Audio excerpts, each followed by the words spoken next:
Handra ingkang Puspitorum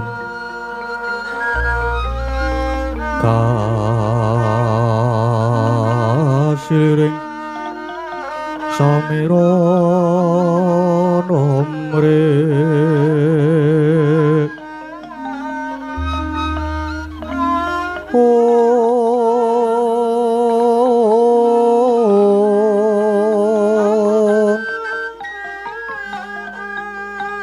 Sekar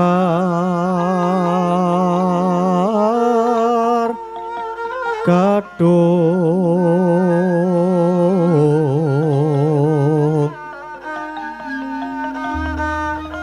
ko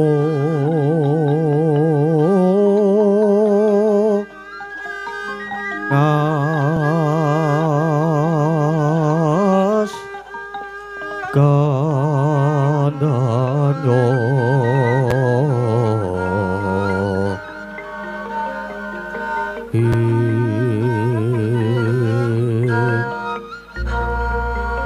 maweh raras retnane iya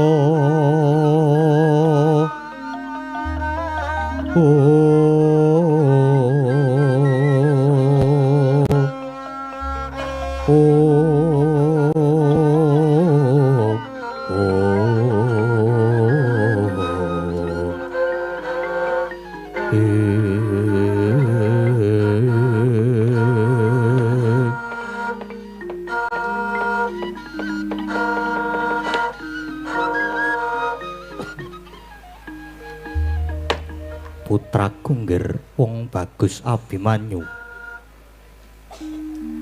katumben wae para pepundhenmu Pandhawa padha rerasanan yen to putraku Abimanyu yektine digadang-gadang dikekudang ing besuk ingkang bisa jumeneng nata ngesuwi para kawula umpama ora mengkono ya mung sira ingkang besuk bisa nurunake sejarahing ratu nanging tumrapung bapa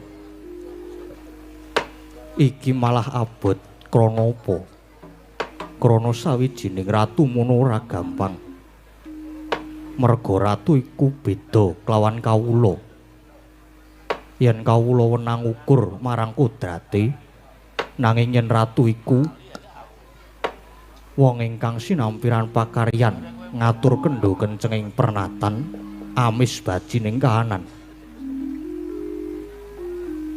lan dadi ratu kuwi dudu mujudake bebungah nanging iku amanah tegese dadi ratu kuwi kudu tanggung jawab sakutuhe tumrap negara lan para kawulane dadi yen wis saguh aja golek sugih yen wis sagah aja golek turah yen wis gelem aja banjur golek pengalem kulup ngger Abimanyu. Duh Kanjeng Rama jimat pepundhen kula Yetosipun menawi kula ingkang dipun kekudang menapa menika boten lepat krana kula ngrumaosi tasih cubluk cupeting nalar tuna ing budi cingkrang ing samukawis lan kula inggih ngrumaosi menawi kula dereng saged ngudhaken gesang kula menika kangge nusa bangsa duwe negari Rama. Nggih, anakku Abimanyu kula wonten dawuh Kanjeng Rama. Pun Rama iki saktine bombong. Dene putraku Abimanyu ingkang dikekudang. Ing besok bisa neruske sejarahing ratu. Nanging kena apa malah kowe sing kendho Abimanyu? Inggih. Krana kula ngrumaosi samukawesipun kula inggih tasih kirang kejawi kula boten pantes putra-putra Pandhawa menika boten namung Abimanyu nanging tasih kathah kados Kangmas Pancawala, Kangmas Gatotkaca, Kangmas Antarja lan sanesipun Kanjeng Rama. Abimanyu bombong-bombong ing wong tuwa kuwi lamun nyawang anake bisa padha kasil tegese bisa ngluhurke lan njunjung marang asmane wong tuwa. Abimanyu, sira iku anak Janaka jagat wis nekseni.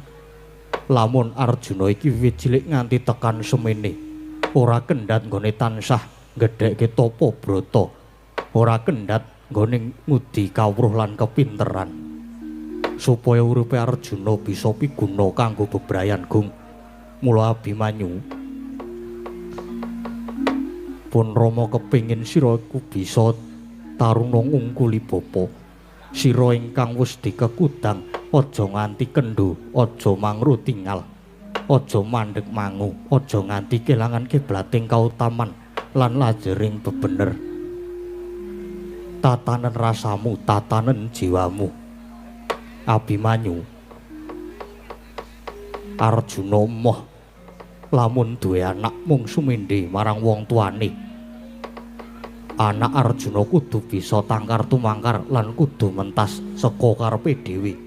Lan meneh Abimanyu, sira ingkang wis dikekudang, mula sira kudu tansah ngudi kawruh kapinteran. Krana umpama besok sira dadi ratu ya kudu ngasta daya panguwasa luhur, ngampil gaiping widi lan ingkang luwih wigati. Sira kudu nyandang kanugrahaning Jawata nggayuh tumuruning wahyu. Nanging sira kudu prihatin nggayuh dhewe lamun sira ora bisa nggayuh wahyu, utamane wahyu ning ratu. Aja nganti Abimanyu ngaku yen anak Arjuna.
Wong bagus wa picer muwun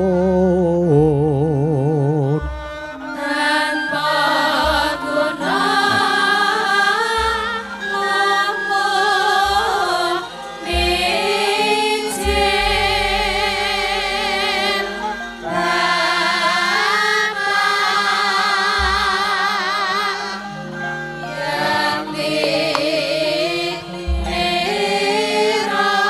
yang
Ndara lanang kula. Gus Ndara Abimanyu. Ampun sumangka raosipun mundhak tumpangsuh. Kyai Semar. Umpama aku mati wae piye Yayi? Ampun ngaten, Gus. Ramamu nggih Ndara Janaka niku piyantunipun ladak lirih. Niku pun kawit riyin. Merga kula niku ngomong keng Rama niku bebasan wiwit kuncung nganti gelung. Piyaine pancen ladak lirih. Mulayan paring piwucalan paring duka, kala-kala nggih sok mawi pasemon. Margi ngaten nggih Gus, wong tuwa sing wis bisa jejer dadi guru nggih dadi paugerane urip, niku kangge njaga mulih yuwananing tedhak turun. Tegese karaharjan ya keslametaning kanggo anak putune kudu taberi mulangake gegebengan. Niku kudu dilakoni mumpung isih urip lan sembada. Krana nek pun kebacut mati niku mboten badhe saged ningali warisan. Tegese ninggal warisan pepadang. Merga nek wonge wis mati niku pun mboten saged diguroni meneh. Umpama isa diguroni ya mung tinggalane ngelmu sing dilalah sadurunge mati dipun serat. Utawi cara tembunge di live streaming. Utawi enten rekamane. Niku bab warisan pepadang kejaba niku warisan wujud bondo donya langkung-langkung warisan barang sing migunani niku nggih saged ditinggalke. Mula wong mati niku babagan kadonyan apa wae wis pedhot. Kejaba sangune mung 3 perkara nggih niku. Siji setunggal amal utawa lelabuhan. Ingkang kaping pindho ilmu ingkang piguna. Ingkang kaping 3 dongane anak lanang ingkang saleh. Nah mula nggih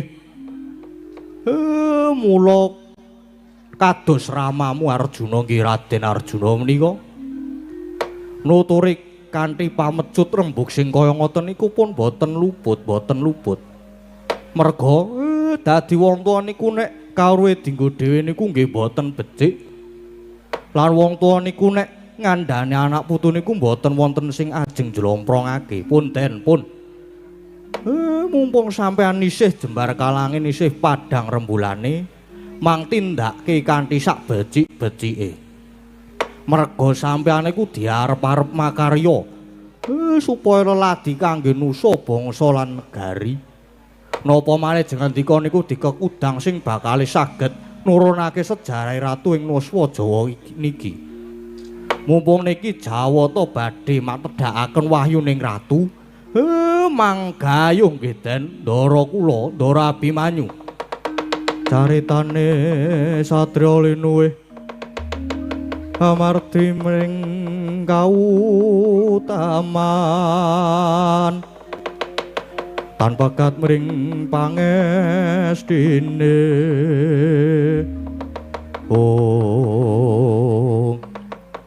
Kyai kula wonten dawuh Ndara biar padang trawangan persasat lumampahing wanci panglong kepapak obor sasra.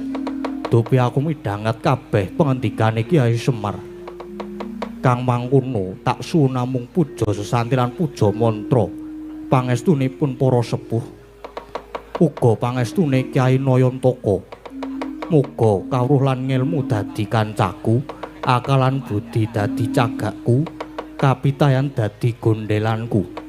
Sabar dadi pusakaku, dharma kautaman dadi jejibanku. Lan jujur suci kuwi kabeh dadi pangestiku. Abimanyu sumedya gayuh wahyuning ratu. Nanging Kyai, pripun Ndara pripun? Reh ning aku mau dinukan utawa dipecut Kanjeng Rama. Mula nggonku nggayuh wayu ora wujud Abimanyu sing kaya ngene. Lah banjur ajeng wujud napa? Napa dados Semar mawon? Mengke kula tak dados Ndara Abimanyu. Ora Kiai. Napa dados Dragon Ball mawon? Ora Kiai. Lah ajeng dados menapa? Samengko Abimanyu bakal mimba dadi pandhita. Dados pandhita? Iya Kiai.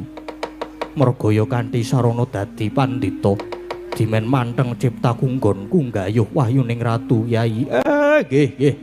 Nggih pun niku nggih sae niku pun mang tindake. Kula nderek ngawat-awati etok-etok dadi cantrike Sang Brahmana Muda.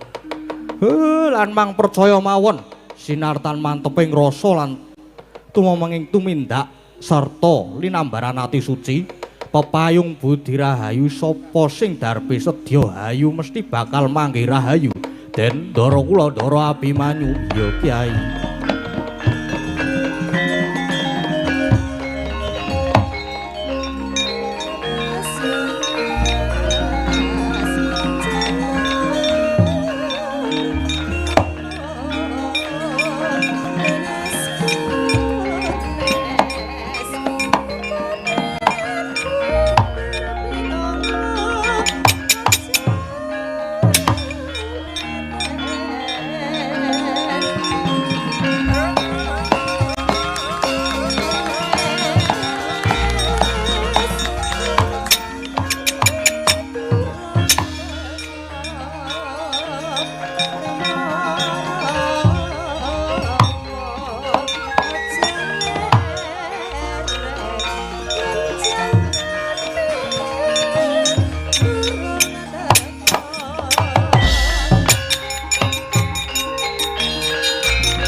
Gorokaning carita linarik runtuting basa. Dawa gunung emus rasa lenit yen linaras saya karaos. Mula cari ruang rasa wani ruing diri, rasa rumangsa ngrumangsani jalma Bilukaca. Jarweh usir aku caing carita lo becik wis gumelaran. Jroning pakeliran ya kang sejatine ambersani pagelaran Ringgit Purwa.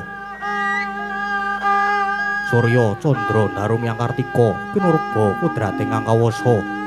Sari ratri angetri bawana pura ing teking doksina gilir gumanti tanpa kembo. Teman dadya petanganing dina. Sasi warsi windu kang sarta abad. Tatukulan nangartu mangarga sinirambu Jawa pating ngrembyah. Dadya pepadhang ing kutu-kutu alang atoga. Buron wono yang buron toya. Dadya pepranaan ingkang tanpa wicalan. Jalma manungsa tinitah priya wanita spana-pana anut golonganing bangsa dewi-dewi. Negari-negaripun eta ingkang kayapati Dasa Purwa eka marang sawiji adili nuwih Dasa 10 Purwa marang wiwitan.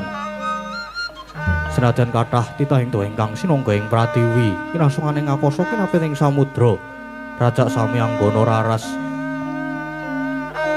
Nanging datan kadya ingkang ginupit ing dalu samangke yakti ingkang sinebat gumelaring negari Ndwarawati. Ya ing negari Ndwaraka, ya negari Benggala Manik, pramila winastan negari Ndwarawati yaku kalawaning jagat utawi wenganing rasa. Ndwaraka panggonaning bebuka apantes kinarya pambukaning kandha saratri mangkawit ngupaya negari 100 tanantuk kalih nadyan 1000 tan jangkep sadasa. Dasar negari ingkang panjang punjung pasir wukir lemah ripah lojinawi kertotata turaharja. Tur dasar pura kawulane sadaya samya sayek saeka kapti akarya luhuring nungsa bangsa lan negari. Tu negari Ndwarawati kena winastan negara ingkang gedhe obore padhang jagate dhuwur kukuse jero tancepe adoh marang kuncarane. Mira datan nama mukal lamun ngenguwung tejane. Ngambar arum kuntaping negari. Lah, sinten to ingkang jumeneng nata ambek bau denda Anyokrawati.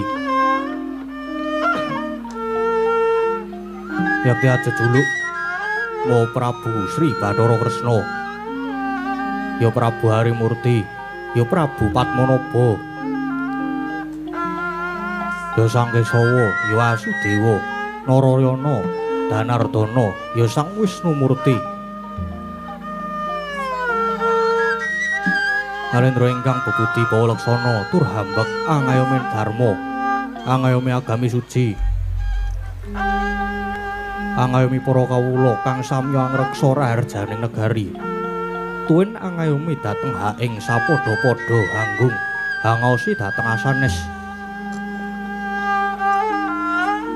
Kapunggal semanten kawibawaning praja awit lamun to ginunggunga nadyan saratri tanana pedhote.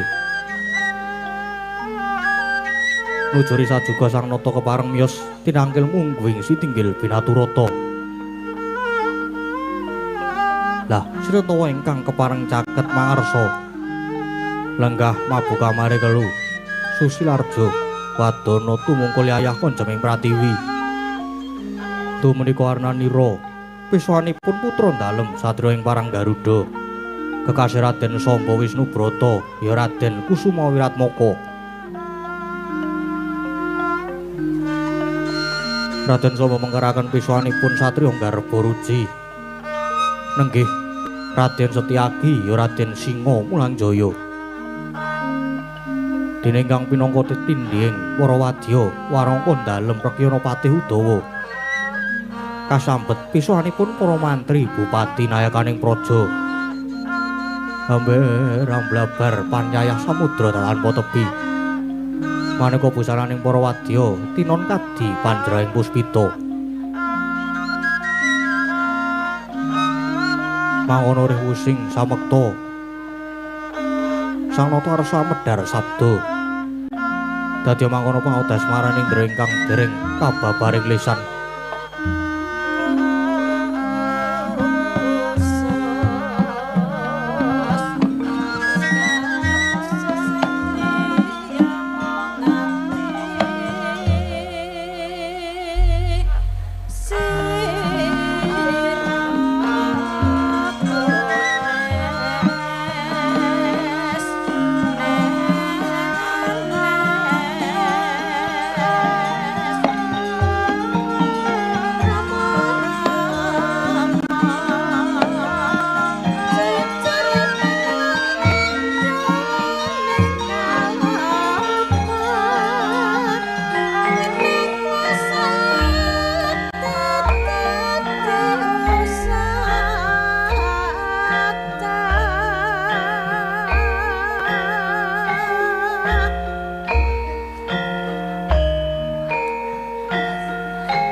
Sri Tinon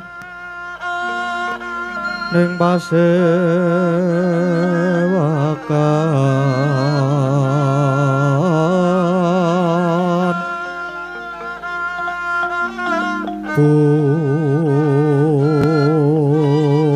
busana maneka warna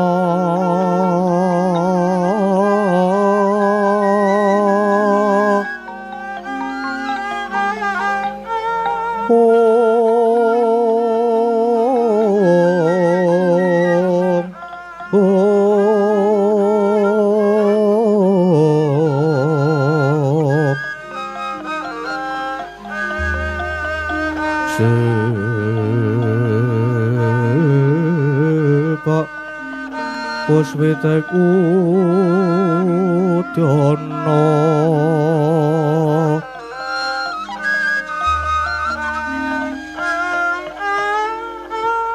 miyang banjarah sarwara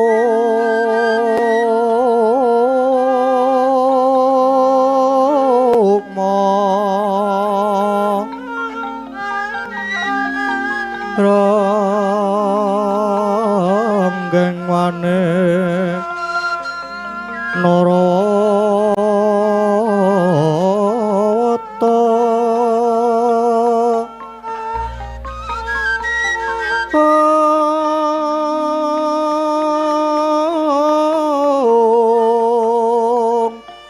ana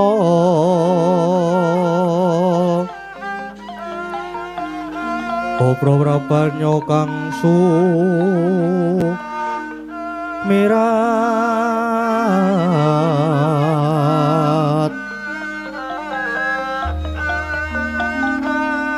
nyaring teca kaliwaran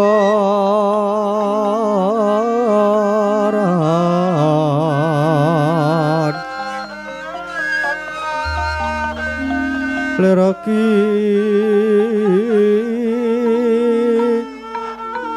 lat sisiring dadet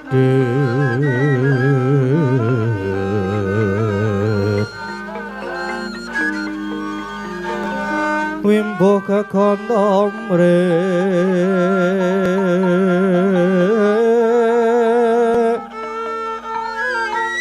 inggih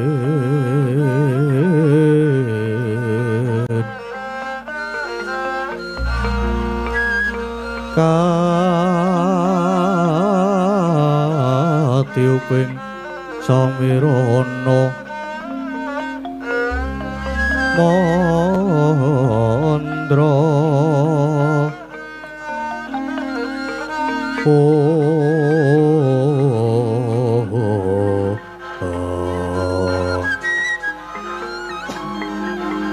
sabaran mangambar kongas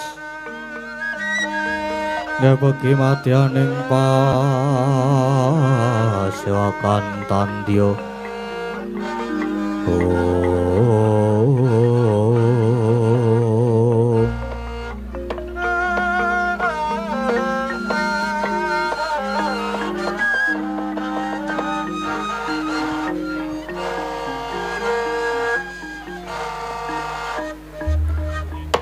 Nyuwang sukma jagat mangadya linuwih Kakang Pati Udawa Bayi wokong sindadekke kaget ing pamikira marmane pisuwanira ingsun piji mangarsa saking ingsun mung bakal mundhut pawarta kadiparan anggonira srumeksa prajan ingsun Kakang Pati Udawa Hai non inggih awit mundi pangestu dalem sedaya para nayakaning praja tansah sumumpeng ing panjenenganing nata boten wonten ingkang anglirwakaken dawuh senadyan para kawula ugi tansah tuwuh ing boga astra nadyan tansah sumanggem ing karya akarya luhuring nusa bangsa lan negari ayo non inggih sinuwun ya Pati Udawa ingsun nedha nrima dene sira widagta rumeksa prajan ingsun lan bisa njunjung asma keprabon ingsun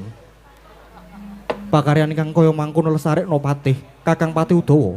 Hai non Kejawi saking menika sawanipun ingkang abdi kepatihan ngaturaken sumengkeming pangabekti sinuwun. Ya Pati Udawa. Wus ingsun tampa nanging tiba padha-padha. Kadangipun Kakang Yai Setyaki dikepara ngarsa pisanira lan padha kanthi raharja Yai Setyaki. Nggih. Awit mundi pangestunipun Jenggowo Prabu lulus raharja pisanipun ingkang raingkar puruji boten manggih halangan setunggal menapa. Kejawi saking menika ingkang raing ngaturaken sumengkeming pangabekti kunjuk wonten sandhawing pepada paduka Jengkoko Prabu Indrawati. Setyaki sira ngaturke pangabekti wus ingsun tampa akarya bombong penggalih ingsun. Astutine ingsun wae tampanana Setyaki. Hai Nun. Sanget kapundi mugi dadosna jimat paripih. Putraning Sun Kulup Samba Wisnu Brata kepara ngarsa pisanira Kulup Samba Pranaknon.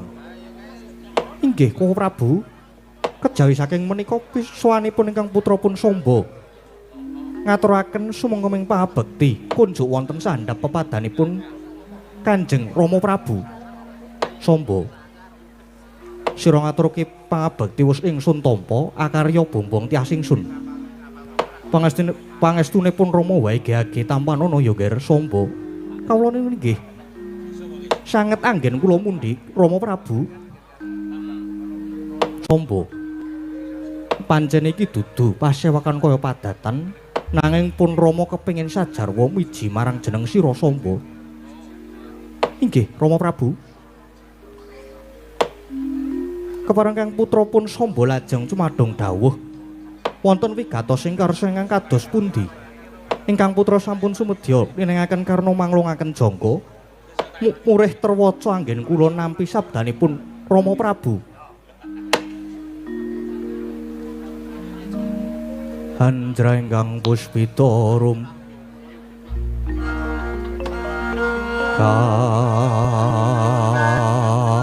kasiliring samira nomre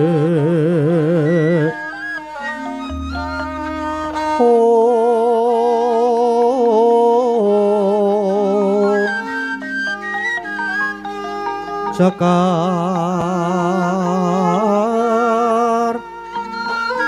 Gadung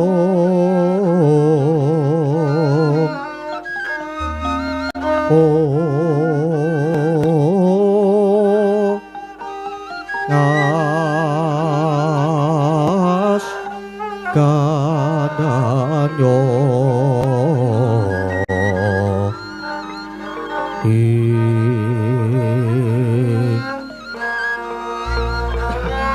Maweh raras ratnaning driya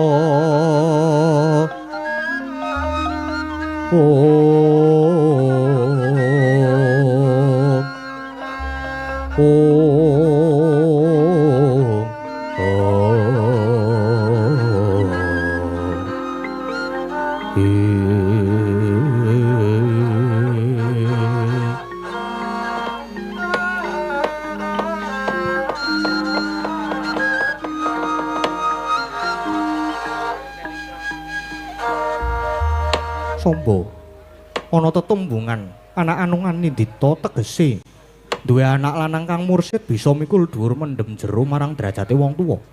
Aja mung kandhek ana ing pangucap nanging kudu kababar ing pakarti. Samba pun Rama iki tinita dadi wong tuwa dasare yuswaku wis saya tambah. Mestine umpama ta srengenge mono bakale ya banjur ngliwang mangulon. Lan ora suwe maneh ning diparani mesti aku bakal manjing surup Sandyakala. Lumaku ning jagat peteng bali marang alam baka. Eling-eling mati kuwi saben wong mesti bakal ngenyangi pisahing raga karo sukma. Ora mawas sing sugih, ora mawas sing mlarat. Ning sing kasungan derajat pangkat ora mawas sing bagus, sing ala kabeh mesti bakal ngincipi pati. Nanging yen urip iku ana werna loro. Yaiku urip sadurunge mati lan urip sawuse mati. Sing kaping pindho saiki ngrembug babakan negara Ndwarawati iki merga sing jeneng negara Sentosa mono yen to negara kono kebaing katentreman lan isi karahayon. Dene karahayon lan katentreman mono bisa kagayuh yen to ratuning pangembating praja kelawan kawulane padha sayek. Saeka kapti praya manunggal cipta rasa karsa lan karyane. Mula kudu ana peperintahan kang resik lan wibawa, ngerti? Nggih, Rama. Nanging lajeng menapa keparingipun Rama Prabu? Ya mung umpama. Ing ngarepus ingsun ngendika yen wong urip mono ning diparani mesti lumaku ning jagat peteng. Bali marang alam baka lan umpamapun Rama wis ngancik tataran iku mestine ingkang kudu nglintir keprabon ingsun jumeneng nata ing Ndwarawati sapa meneh ya mung putraning Sun Samba. Sira ora kabotan to umpama nglintir keprabon ingsun. Inggih mestinipun ngaten Rama. Ingkang putra Samba boten badhe karatan yen dados ratu Ndwarawati. Kula sagah jumeneng nata ing negari Ndwarawati. Rama, bagus, bagus. Pancen sejatine gedhe pangarep-arepipun Rama marang sira. Bebasan ana tembung taruna ngungkuli bapa. Merga pangajab ingsun lingsire keprabon ora wurung besuk ya mung sira ingkang ingsun dama-dama lan ingsun kekudang lintir keprabon ingsun. Mula pun Rama mundhut marang sira. Sira kudu pinter, piguna lan kudu bisa ngedohi marang piyala. Pinter tegese kejaba sugih kawruh nanging uga sugih igo lan partikel. Lire kudu bisa murakapi marang bebrayan, kulina nanjakake kapinteran supaya bisa sumrambah ing akeh sabanjure anak ratu kudu tansah ngedohi marang piyala. Tegese anak ratu mono kudu sumingkir saka sakabehing maksiat. Nanging kena ngopo? Yen ingsun sawang kepinteranmu kuwi durung sepira, nanging jebul kasira kok kaya mangkono. Apa dikira pun Rama ora prisa, rina wengi jeneng sira mun tansah ropian-ropian suka parisuka. Nguda kasenengane raga tanpa gelem ngasah diri. Jeneng sira mung tansah ngagungake dupeh dadi anak ratu. Dupeh pasuryanmu bagus. Banjur saben-saben kowe mung nguja ardaning nepsu. Apa dikira pun Rama ora prisa? Dolanmu saiki senengane ning ngendi pun Rama prisa kok? Kowe mau ngendelke dupeh dadi anak ratu, dupeh pasuryanmu bagus. Banjur saben ana wanita ayu mbok ceraki. Pentin. Malah kepara gonta-ganti wanita. Kaya simbah. Iya apa ora? Iya apa ora? Nggih. Sombo. Banjur nggon piguna. Ngendi pigunamu? Babar pisan uripmu ora ana piguna kanggo bebrayan. Samba, pun Rama ngendika akeh mangkin iki merga pun Rama tresna marang jeneng sira. Mula aja nganti ndadekke renggeting pamikirira, Samba. Sikra-sikra yen permana ganca. Sikra ngraketa nawang sesangka.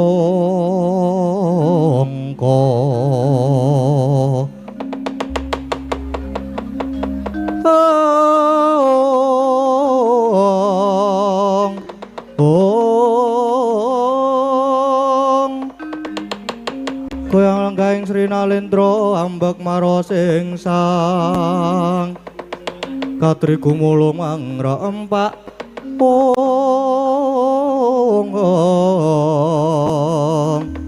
Katri gumulung mangrempahing madya kurta reka kiri kurta reka kiri kumregut makut mangajab.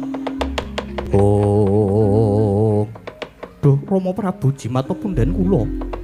Sareng kula midhanget kathah-kathah pangandikanipun Rama Prabu. Kados tinonjok braja lumit kula destun saestu. Ing atas kula menika putra nata Binathara. Nanging jebul salaminipun gesang kula malah namung ngegungaken anggen kula dados putra paduka Rama Prabu. Kula ngrumaosi bilih kula menika tasih adigang adigung adiguna. Kula nyuwun pangapunten Rama. Syukur yen jeneng sira wis bisa ngrumangsani.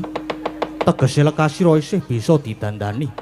Merga pun Rama iki mecut marang sira Samba. Saru dinuruing akeh yen putra Dwarawati sing wis kondhang kajana priya.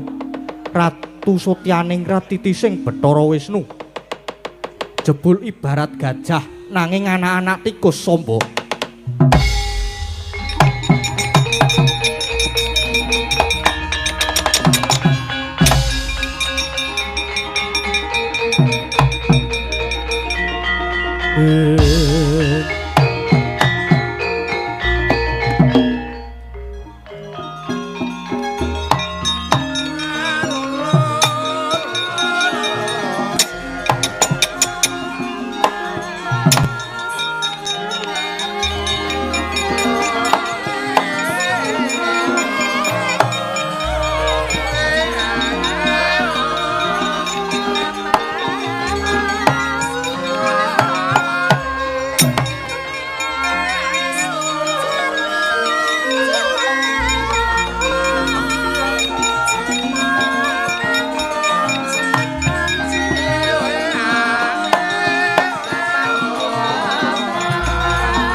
Sewu Anggir Samba menika wau kenging menapa kok ngertos-ngertos lajeng klepat kesah.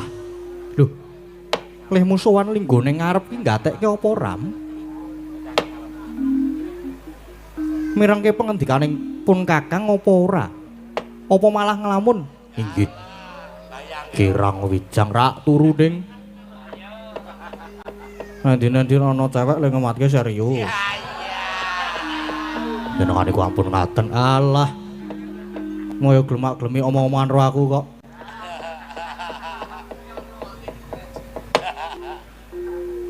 Mulane. Inggih.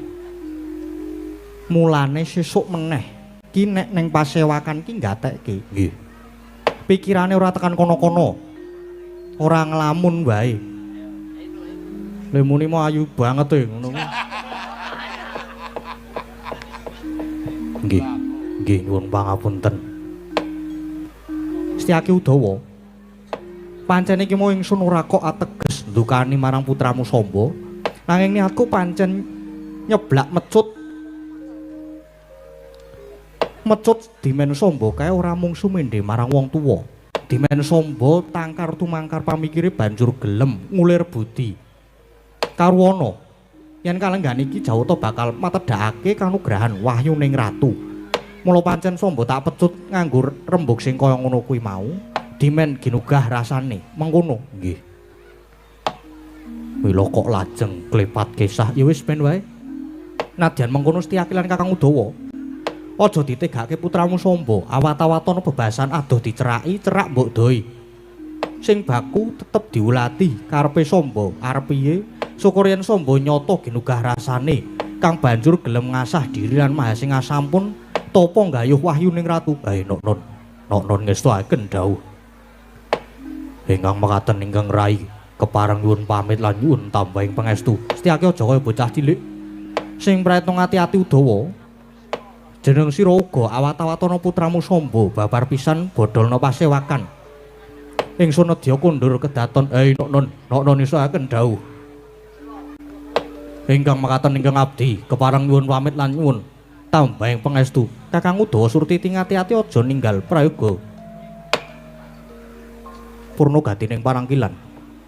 Sanata arsa kundur kedaton jelok saking dampar kinapit gambaran gading kadharekaken sangganing para banjeti tanggung Jaka paloro-loro ingkang sami ngambil pacaraning keprabon. Kawis tinggal saking mandura tindaknya Sri Naranata lamun katiron kaya tansah sesanti kamulyane.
Sang Rata yang ada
sekarang telah menjadi lautan api, merebut kembali.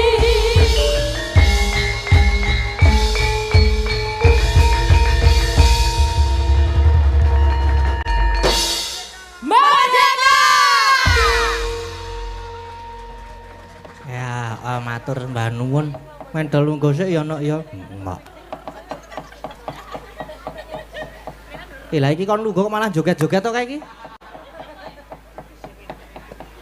Mengko munggah meneh mengko. Nduk, piye Mak? Alhamdulillah. Puji syukur kunjuk ngersaning Gusti Ingkang Maha Agung, dene awak dhewe kelakon sowan. Sowan endi iki, Mak? Iki sowan ana ngersaning para pepundhen lan sanak kadang ingkang lenggah ana ing Dusun Krandon Sidamaya. Nggodhean ngono. Nggodhean Mak. Heeh iki meng cerak karo omah. Iya. Mula sadurunge matur akeh-akeh luwih dhisik ngaturke sungkem pangabekti dhisik katur wonten ngersanipun Pak Lurah. Pak Lurah. Mak. Mak. Nduk. Kleru aku ngantian. Oh sik mau catetane nggon HP C. Nah iki ora malah dihapus to karo kancaku ki.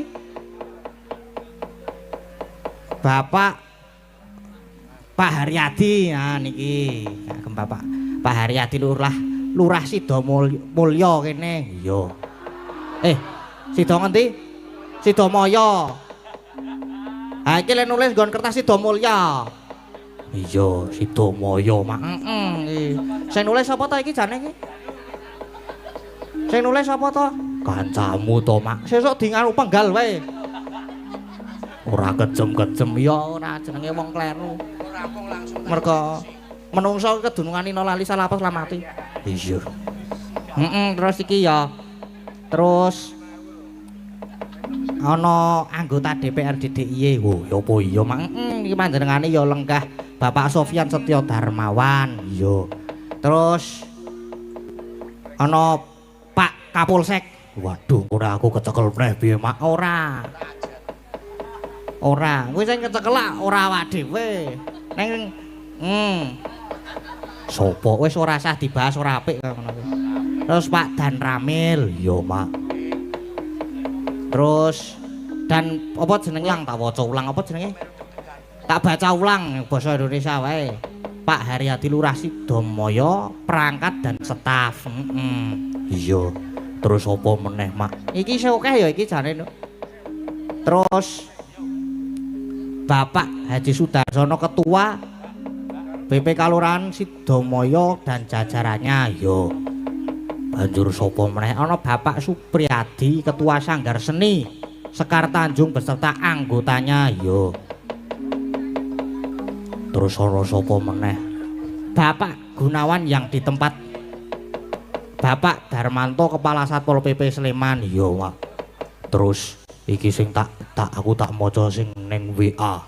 WA ku apa, Nduk? WA ki nggon aplikasi. Kowe iki mulane tuku HP. Aku ora iso leng nganggo e. Karang aku ki ora kulino nek menjat-menjat kaya ngono kuwi. Terus ki ana sponsorship. Waduh. Kundo Kabudayan DIY, terus ana saka Kundo Kabudayan Kabupaten Sleman, terus Kalurahan Sidamaya, LPMK Unit Krandon, Rocket Chicken, terus Agustin Salon, terus ana Bapak Haji Sumadi, Tami Beras, warga masyarakat Krandon ngono. Terus apa jenenge? Iki ujupe barang durung diaturke. Ya Mak, terus ujupe iki apa? Ujupe kuwi dalam rangka merti desa. Oh, merti desa. Jan gayeng sing nonton ya akeh. Akeh, heeh. Akeh banget. Aku isin jane nek ditonton wong akeh ngene iki. Nek nonton untung wae aku madhep debok. Dadi ora weruh apa-apa aku. Ngadep mburi sithik ku langsung ngeprinding. Isin aku nduk jane nduk. Ya ora apa-apa, Mak. Nekat wae. Aku nekat kok, aku nek wirang-wirang sisan kok, Nduk. Aku wonge gelem nekat kok. Iya, diteruske sik. Terus aku ki apa jenenge le nekat ya Dijare arep teruske. engko sik dirit meneh. Dirit meneh engko sik le neruske. Aku le nekat ki ya nurun. Urun saka sapa? Saka bapakku no. Saka bapakku wis nurun le nekat saya meneh ditambahi sing rebab kae. Ora saya nekat aku. Ayo nekat kabeh kae iki. Terus kowe melu nekat. Nekat wae tak contoh kok. Aku nek nyontoh kabeh kok. Ora tak pilih-pilih. Iya.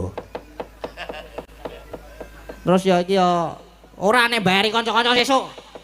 Wong sing mburiku kok njuk muni bayari kanca-kanca. Sesuk,